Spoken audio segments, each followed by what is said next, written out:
Play for your brother. We all we got. We all we need. Play hard. Play smart. Offense, let's go beat us. Defense, special teams. If it don't got a blue jersey on, take that. Gang on 3. 1, 2, 3. Now I understand. Steph Diggs had that NBA young boy energy. Welcome into Boston has entered the chat. Salem Vibe Studios. October 6th, Victory Monday. Patriots are back. How do you not get hyped? How do you not get hyped? Let's go. Listen to Steph Diggs. This is why you get this guy, right?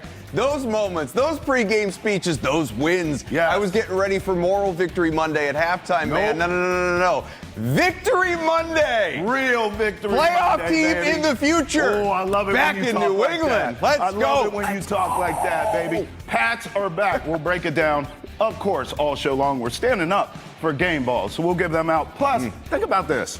Jets lost. Yeah. Dolphins lost.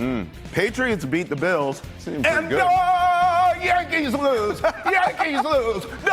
Yankees lose. Let's more. go, Adam. One We more. got all the business, Almost baby. makes you forget that I the know. Red Sox are out, doesn't I know. it? Just Yeah. a little bit. Just Makes a you little. feel better, you know? It's a reminder that, hey, like, fall's coming, right? Yes. I mean, we're basically here. It's October. Playoffs are going to be back in New England. There's a real football season to get excited about. Yeah. The Bruins open this week. Celtics preseason games are Come this on. week. I know it's not. Look, we'd rather the Red Sox still be involved Yes. in the American League Division Yes. Series, but look, we got to turn the page just like everybody else. Yeah. And there's something to be excited about. Yeah, if they're not going to be there, at least the Yankees can get their arse kicked. Look at the number at the bottom of the Getting screen. handled. Call us, 617-790-0928. We need to talk. How about the Patriots? Let's start there. Yeah. Let's start with game balls. How about Drake May? Look, we broke this down. I think we did a good job. We said this will be a close game. Sure. We've seen Patriots teams not as competitive, not as talented as this team, hang in there against the Bills in recent years. So, of course, we thought, well, this team, talented, Vrabel, Drake May developing, they're going to hang in there. We'll have an upset alert, but both of us felt like the Bills would pull it out. Wrong. Drake May outplayed Josh Allen. If I had told you that a week ago, that Drake May would outplay Josh Allen in prime time in Buffalo with the bright lights on, you wouldn't believe me. But that's exactly what happened. Drake May gets my game ball, my friend. Look, I mean, this is the first loss of the year for the Buffalo Bills, you know, so the ghost of Don Shula and Mercury Morris, all these guys, they celebrate. There are no unbeatens left in the NFL this year. The first Patriots win in Buffalo going back to 2021. It's the first time that the Bills have lost at home in 14 games. There were a lot of things that were going against New England going into this game. Hell, you mentioned the turnovers. Josh Allen,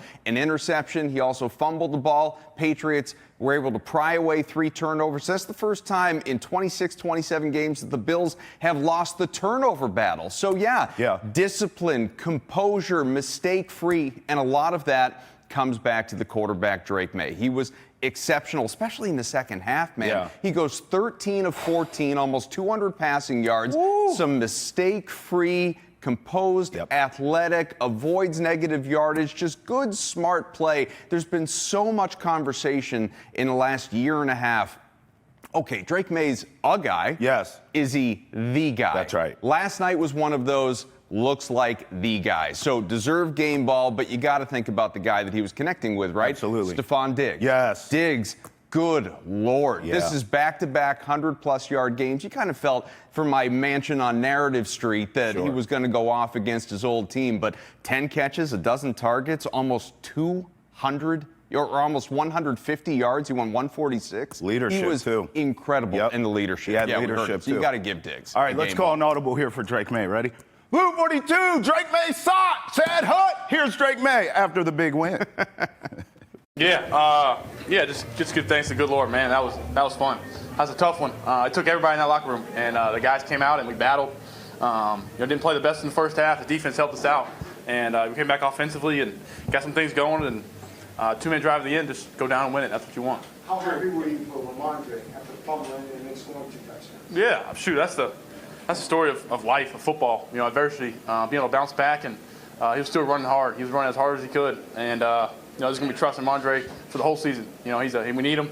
He's a great player, and he's fun to watch. What, if anything, happened to you at halftime in terms of responding to pressure? Because obviously things went better for you. Yeah, I mean, it wasn't anything like the first half was terrible. We had the ball. I missed a third down throw to Steph in the back shoulder. I missed him underneath. We fumbled, and down there when the defense had some turnovers, we didn't score in the red zone.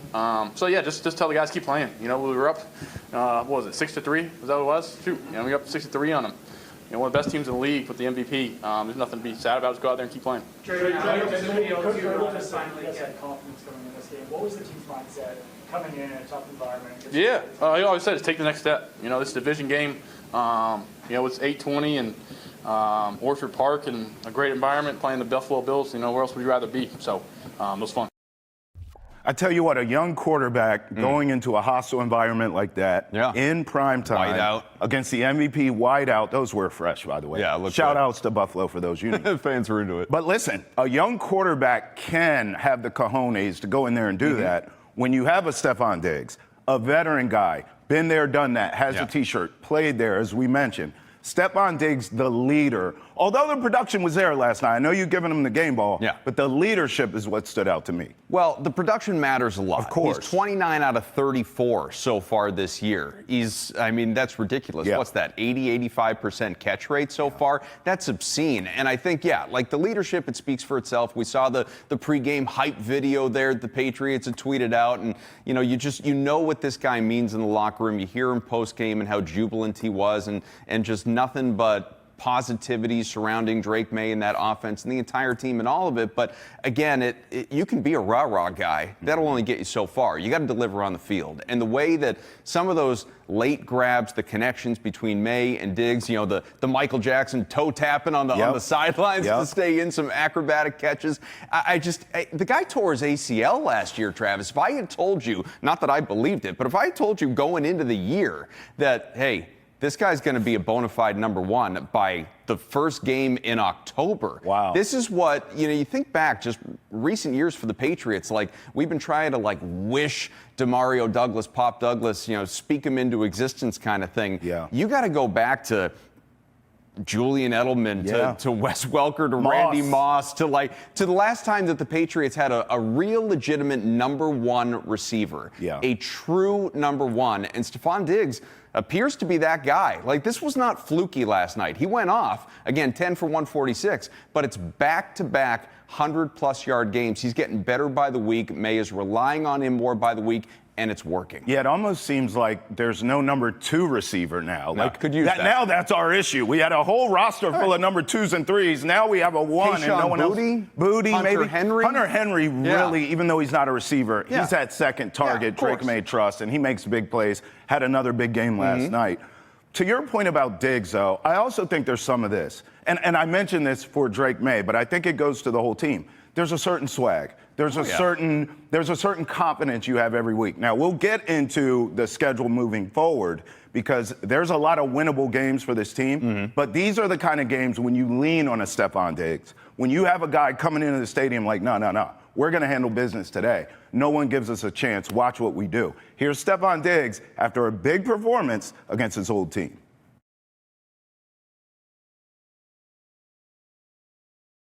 I was excited. I kind of spoke on it a little bit, for being nostalgic, doing the drive-in.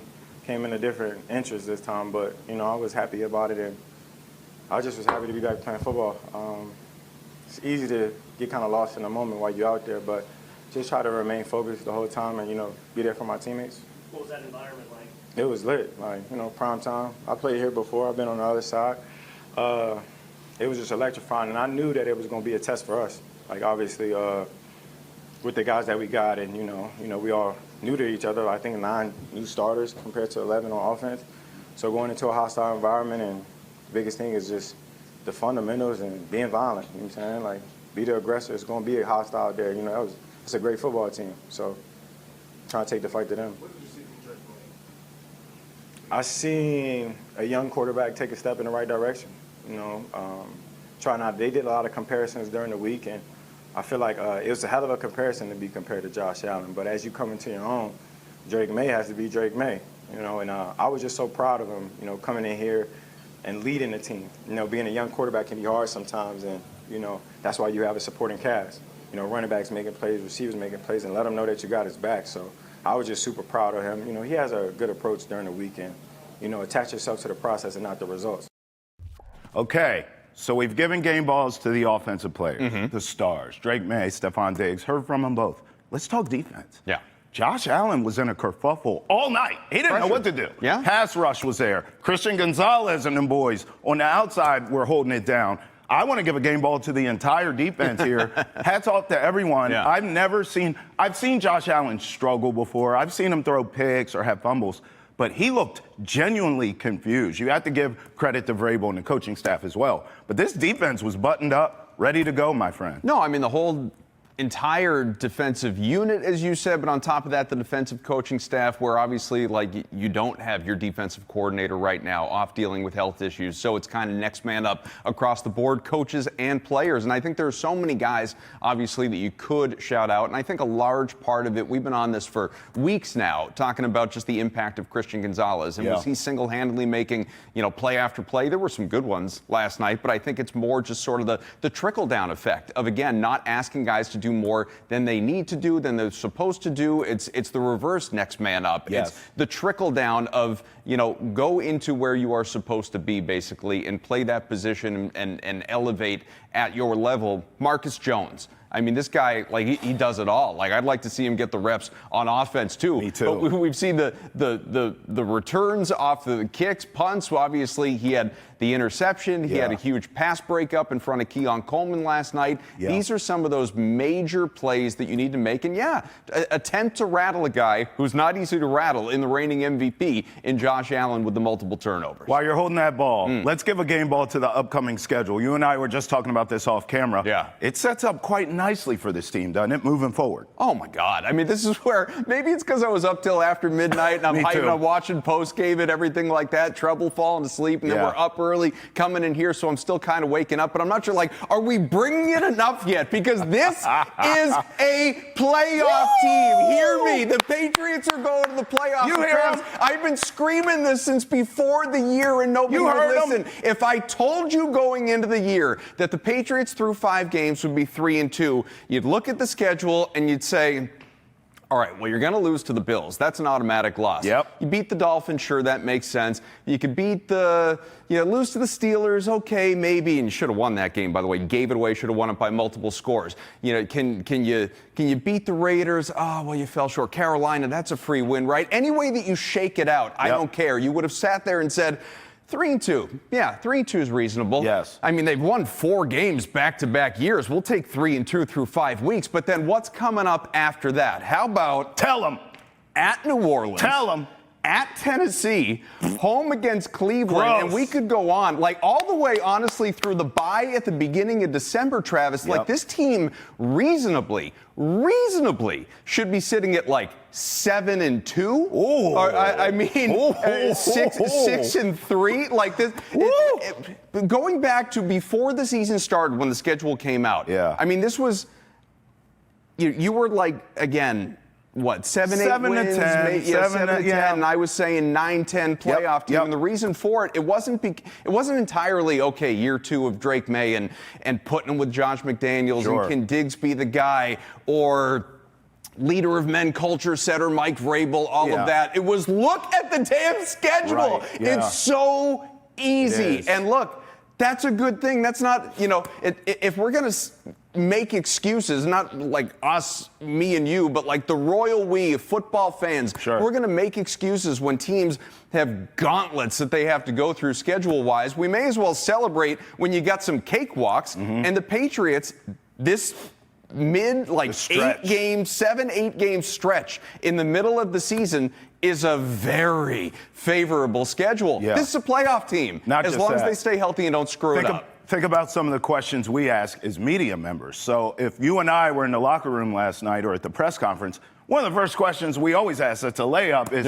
after a big win like this, can it carry over? When you beat a Bills team in their building on Sunday Night Football, can that carry over? The answer is not yes. It's hell yes, and especially when you look at this schedule being a little softer. I don't want to call it easy. You by the just way, beat Josh Allen. Next up, you have Spencer Rattler I get it. and Cam Ward. Let me caution you, though, because I'm the most reckless one on the show, as you know, but I will caution you this morning.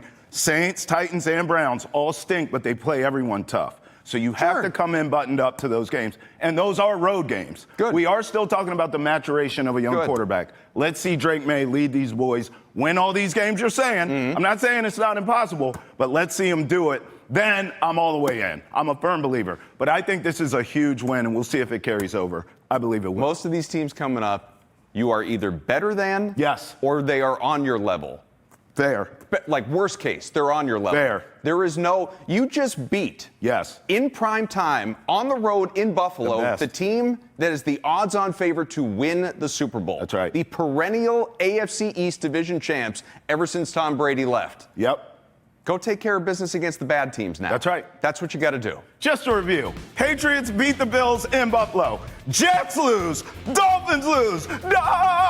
Yankees lose. Let's go, baby. Boston has entered the chat when we come back. Since Tom Brady. We have wish lists. We have wish lists for the Patriots like Santa Claus and the Red Sox. We'll go through them all next right here on Boston has entered the chat. Yeah, baby. Welcome back into Boston has entered the chat. Adam Kaufman, Travis Thomas here inside our Salem 5 studios. Now, the Red Sox season has come and gone. You know, it hurt. I was riding so high. It was just losing to that team. Like, watching the Blue Jays beat the hell out of the Yankees is not only satisfying, but it's also like, okay. It's shellacking like, them, it's too. like, would this have been the Sox? I don't know. I think they matched up okay against the Blue Jays. But it's not so much that you lost in the wild card. It's who you lost to. 89 and 73, though. Wild card berth, nonetheless, for this team. Now we're in the offseason. Yeah. I know Christmas is in December, but we already have wish lists for this team. We also have a call. I always say to call us. Get in here. The number's at the bottom of the screen. Call us. Tell us your wish list for the Red Sox offseason. Here's a fan with his. Even though the season ended the way it did, I think for the offseason, the Red Sox need to try and go out, pick up some starting pitching, maybe Joe Ryan. Maybe get rid of Casas and try and pick up Pete Alonso, who's now a free agent. What's your thoughts? I actually love that wish list. Mine is the same, just a slightly longer.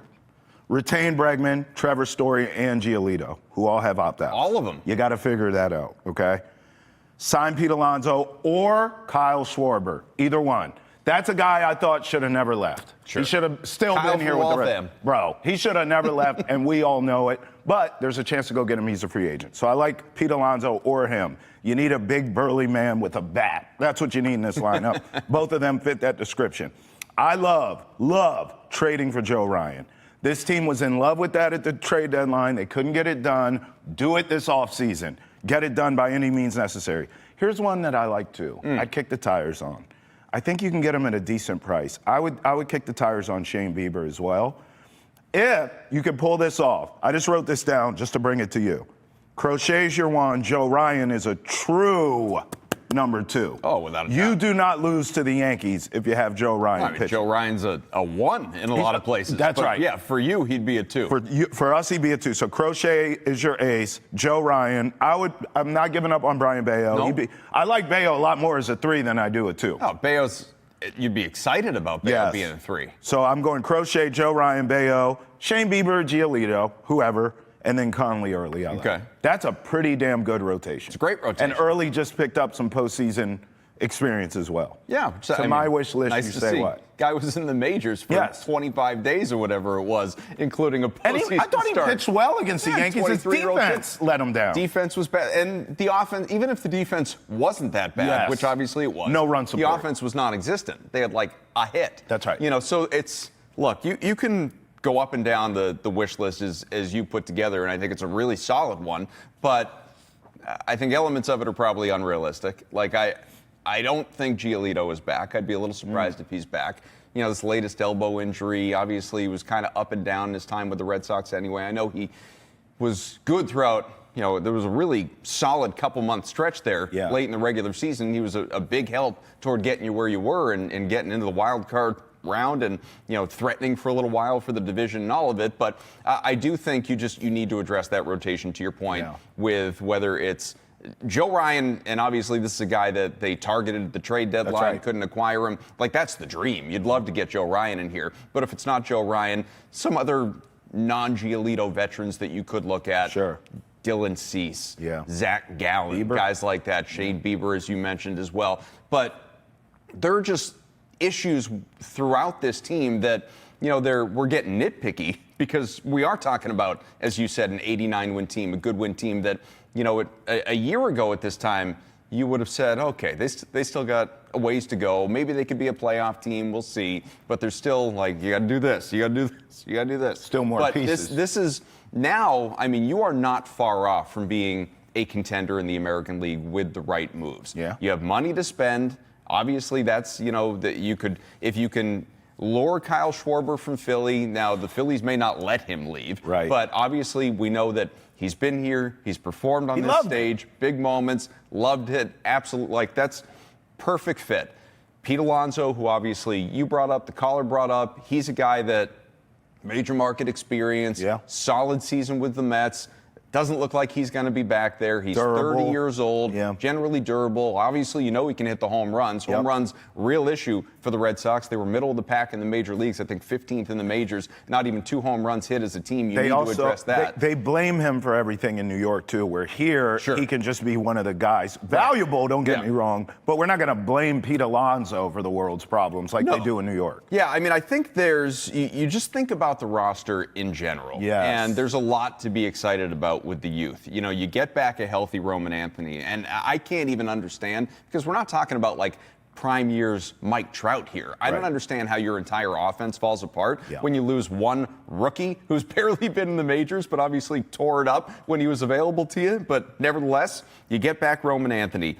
You look at Marcelo Meyer, Connolly Early, Cedar Rafaela, Peyton Tolle. It's not, there's a lot of promise in Peyton Tolle there. Whether it's a starter or a reliever, we'll find out. We'll see if there's anything in Christian Campbell. They paid him. These are all guys that are under 25 years old. And even if you want to include Carlos Narvaez, Wilyer Abreu, Tristan Casas, I'm not sure Casas is going to be back, but these guys, they're all, 26 years old. There's a lot of good youth, far from prime years experience, a lot of homegrown guys on this roster that should be part of the next great Red Sox core. It's about surrounding them, though, with the right pieces. Again, improving that rotation, maybe some middle innings bullpen improvement, because between Whitlock, Chapman, who's re-signed, your back end is great. You got to figure out some of the middle innings. Again, this lineup just way too much offensive inconsistency throughout last year when you didn't have, again, Roman Anthony. You got to shore up the defense. The defense, again, reared its ugly head at the worst possible time, but it was the major's worst defense last year. Terrible defense. Some of the base running issues, there are just these areas, Travis, that you got to button up. But the talent is there. You just got to go out and acquire a couple of guys to put you over the hump. I made a joke after Game 3, the loss to the Yankees, that this team needs to spend the offseason in Baseball Fundamentals 101 and read every page. It's a joke. It's kind of tongue-in-cheek, but it's also true. And I don't know if it's acquiring the players defensively as much as it is just changing the mentality and figuring out these fundamentals for this team, because fundamentally this was a bad baseball team. I'm with you in terms of, look, I would even go bold here and to say this is the most important offseason for this team in many moons. Obviously they're for right. Craig Breslow, it's a big one. They're right there. But here's the other thing I think we have to talk about. We're talking about all these free agents and possible trades in the offseason. The trade deadline is also on my wish list, too. This team needs to be a lot, not a little, a lot more aggressive at the trade deadline. But I am encouraged with the words from Sam Kennedy just a few days ago when he said, listen, this championship window's wide open. We're thinking about the next decade for this team. That's great news, because I do believe the championship window started to crack open this season, and now it's wide open. But you only get there, Adam, if you have a big offseason this offseason. Yeah, and they're just, again, you brought up a couple of the names. They're just questions that exist right now. We don't know if Alex Bregman is going to be back. This is a guy who has an opt-out in his contract. Yep. He's got 2 years, $80 million overall left on that deal if he were to continue to return. I know there have been the reports. We've talked about it. Could he opt out, look for a $150 million deal, be it back with Boston or elsewhere? He's a champion. He's a veteran leader. He's a great clubhouse presence. He's popped from the right side of the plate. He's also about to be 32 years old and was terrible last month or so of the regular season and not so great in the playoffs as well. So you worry about, okay, I mean, clearly he was injured, but how is that going to age? Trevor Story, I know everyone wants to say like MVP of last year, and I'm not sure I fully agree with that. But Roman still, Anthony for me, or Garrett Crochet. But I mean, he was great. There's no question. But how long did it take him to be great in a Red Sox uniform with all of those injuries? So I don't know. I'm not necessarily in a hurry to bring him back with the 2 years at 25 per that he's got left on that deal. I wouldn't be upset if Trevor Story moved on. If you got value, obviously, if there were a trade situation, or even if he did opt out, but you use that money and bring in somebody a little bit younger, a little bit more durable who makes sense. We haven't even brought up Jarren Duran. Do you think Jarren Duran's back here next season? Because I don't. You got too many bodies in the outfield, man. Like, you got Roman Anthony, you got Rafaela, you got Abreu. That's your outfield. And you also have other guys that you'd like to kind of maybe pencil in from time to time as well. You can't have 4 guys that you want to play every day. And Duran, the way that the defensive lapses, some of the effort inconsistencies in the outfield, the way that he just offensively disappeared down the stretch and in the playoffs. And, you know, I know he's a popular teammate and guy in the clubhouse and all of that stuff, but you got to cut bait somewhere. And I wouldn't be disappointed to see him move along as well. But to your overarching point about the importance of trade deadline, offseason, like get to the trade deadline and be a contender at that point in time, or be positioned to be a contender at that point first. This is a monumentally important offseason. It definitely is. Great word. Listen, I think about the Jarren Duran trade rumors back at the trade deadline. You remember this? The report that he was basically a Padre or for a Dylan Cease. And Cease pitched excellent in the playoffs. I think this was one of those situations where the Red Sox gambled. And I understood it at the time. I actually defended them. I said, listen, Jarren Duran's your leader. He's your spark plug. He's an energy guy in your clubhouse. And they gambled on keeping that, which was smart. And that team was galvanized at that time. Remember, you had just got rid of Devers. It made a lot of sense. But in the end, I think with what we saw, what you just laid out with the playoff sort of performance or lack thereof from Jarren Duran, I think the writing might be on the wall there. But let me go back to Dylan Cease. He's a free agent. That's another name. I mean, we didn't really bring him up, but that's another guy now. Maybe you didn't trade for him when you had the chance, allegedly, but you can go sign him now. So regardless of whatever happens with Jarren Duran, there are guys out there to be had for this Red Sox team. Go do it. Go spend the money. I was encouraged last offseason, even though they didn't get him, they were in the Juan Soto sweepstakes. They made a real pitch at him. Now, some of that is like, okay, you roll your eyes, it's Juan Soto, but it just shows the ownership is willing to spend the money, and I like that. Yeah, I just don't need the like, people like to mock the whole interest king stuff, like they're in on every guy, that sort of thing. Now, people had to bite their tongue with some of that last year with obviously the addition of Bregman and paying him, and that infamous shot of John Henry on the yacht with the cigar and all that stuff. Like, great. Let's see more of that, because you trade away Rafael Devers, which I was not opposed to, by the way, at the time. I don't think, you know, and they were generally better without him. I don't think he was a great fit. The problem is you didn't get anything for him. So, fine, you were able to get that whole big chunk of money back. You got the bag back that you had given him. Now go use it elsewhere and find a guy that does fit. Hey, let's talk Pats. Let's talk Sox. 617-790-0928. Get in here. We're open for business here on Boston Has Entered the Chat. When we come back, what's trending in the world of sports? Next, right here on Boston Has Entered the Chat. Roll with us. Time now for what's trending in the world of sports. Sports. Bill Belichick stinks. That's where we start. Oh, Bill, This is elder abuse. Man, UNC gets decimated by Clemson, who sucks this year. Trust me, I know. I had a ticket on them to win the Natty. What was I thinking? You heard that hearty laugh? Shame on me. UNC gets destroyed by them 38-7. 10, bro. Dabo just kept spanking. Who would have thought Bill Belichick could be a team's get-right spot? That's where we're at in the world of UNC football. I know it speaks to, because I saw people tweeting about how this wouldn't be happening if Mac Brown were still there, and it's, NFL coaches do not make great college coaches, and the reverse. You remember obviously like Nick Saban's foray into the NFL, that sort of thing. Like, it does look, sometimes you're just good at what you're good at, and I would have loved, it's not going to happen now. Maybe it wouldn't happen regardless, but I would have loved to have seen Bill Belichick get another crack at the NFL. Now, obviously, he's going to go out to pasture eventually, whether it's from UNC or maybe he goes somewhere else. Like, is he going to go to the UFL just for love of the game? I have no idea how this is going to go. But like you said, 38-10 loss to the Clemson Tigers, who are bad this year. Yes. 2-3. These teams are both 2-3. North Carolina has beaten Charlotte and Richmond, but embarrassed, absolutely embarrassed by the first three Power 5 schools on their schedule. Clemson, as you mentioned, TCU, Central Florida, losing by a combined, Travis, 120-33. And this is in the wake of referring to yourself as the NFL's 33rd team. You go out and you perform this way. It's just, I never would have thought Bill Belichick would go out like this. I really didn't. It's on their home field, too. I mean, that's just so embarrassing. They allowed 28 points in the first quarter. It's terrible. Fans were leaving mid-second. Oh, my Game was God. over. It's not even competitive. I mean, think about Bill, big picture for a second. He lost in Cleveland. Like, I get it. We always made excuses because it's Cleveland. Sure. And he got them to be a playoff team. But technically, you didn't win anything then. Nope. Okay? Then here, you have the dynasty. But what were you without Tom, bro? He was technically a losing quarterback without Tom. A losing coach without Tom Brady. Tom Yeah. goes to Tampa and wins a Super Bowl. Immediately. That sticks it to you. Okay, immediately. This UNC team is atrocious. I mean, we talk more about Bill's girlfriend than we do the actual product on the field.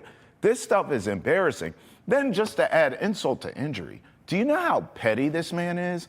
Look at this tweet. This was just tweeted out this morning. I don't know Ross Martin, but I would like to get him on the program if possible. Look at this tweet. According to sources inside the UNC football program, it is a directive from the staff, Bill Belichick, to not tweet or retweet anything Patriots related. That's clearly why UNC football has not posted anything from that huge Drake May electric primetime win over the Buffalo Bills from last night. This is sad, bro. I can't say I'm shocked. I mean, we've heard him talk about, difference between NFL and coach. And coach, you don't have to deal with the owner and the owner's son. You remember he made that comment? He's talked about how he's, clearly not welcome back there in New England, which is not entirely true. Yeah, I mean, this has been a situational thing. But now to let it go to this point, to where I'm surprised higher ups at UNC, it's not like Bill Belichick doesn't have bosses. I'm surprised that higher ups aren't, there are exceptions to the rule. Like, we're not going to celebrate one of our own. Right. Like, put your Patriots beef to the side, Bill. I know you didn't coach Drake May, but Drake May was electric here in a brief time at North Carolina, and now he's looking like one of the stars of his draft class, and he could be the next guy. He could be a top 5 quarterback in the NFL. Could be the greatest Tar Heel quarterback ever. Could be, absolutely. He's got and the that tools wouldn't to take do that. Much. That's right. Who is it now? Mitch Trubisky? Come on, Drake. Drake might already be that. Right. I don't know. Well, I guess you're chasing Lawrence Taylor, though, all time. Sure. But he has the tools to do it. Yeah. And Bill is blocking it just because it's Patriots love. All right, let's get to Monday Night Football. Chiefs in Duval taking on the Jags. Duval. Look, Duval. I like the Jags here to make this a football game. Okay. I think the formula, anytime you play the Chiefs, is to try to keep Mahomes on the sideline. Sure. The Jags can run the ball. I don't love, but I like Trevor Lawrence. I don't love, but I like the weapons he has. Their defense, I'm not a firm believer in it, but I think if you play sort of time of possession style football, you have a chance to hang in this game. I'll take the Jags to hang in there, but I'll take Mahomes' magic in the end. The Chiefs are figuring out ways to win games. I'll go 27-24. Mahomes magic walk-off game-winning field goal, but a really good game. You know, you're taking the Jags with the points now because obviously that's a universal 3.5-point spread. I think at one be in point there. it was 3, and you might have said, okay, I'll take the Chiefs at a field goal, push protection, all that stuff. But the plus 3.5, it does sort of complicate the issue a little bit. If you're thinking about betting it, you and I are kind of like-minded in that way. But Jaguars, they're 3-1, 2-0 at home. Thing is, like, who have they seen on the other side? Bryce Young, Jake Browning, C.J. Stroud, and a hobbled Brock Purdy. These are the teams that they have faced so far. So Patrick Mahomes with an improving offense. I know Rashee Rice isn't back yet, but Xavier Worthy, what a boon to the offense he was going against the Ravens last week in that decimation of Baltimore, just starting that team's spiral as it's gone so far. So I think that Kansas City is still clearly, despite the 2-2 record, the better team here in this situation, even going on the road to Jacksonville, where, by the way, Trevor Lawrence historically has had issues with that Steve Spagnuolo defense. You mentioned they have the ability to move the chains, Travis Etienne, all that. Thing is, they've faced a lot of bad run defenses. The Chiefs do not have a bad run defense, so I think he might get bottled up just a little bit. I like the Chiefs to win this game. I would take them to cover the number. I don't think it's going to be a particularly high-scoring game. We're looking at a 45.5-point total, down from 47.5 at open. So I was over. I said 27-24. I think I might actually look toward the under. Yeah. I mean, barely. Like, maybe we touch 40. Yeah. But I would look toward the under. I think the Chiefs end up winning this thing,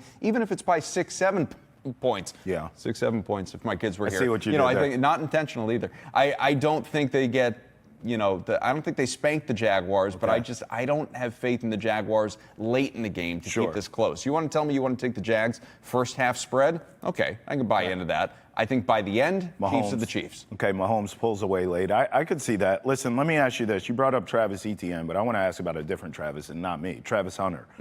This is a kind of game I think he is an X factor because I don't know if they figured out really how to utilize him yet. He looks to me like a wide receiver for them. Like just focus in on being the second best wide receiver for us and we'll be okay.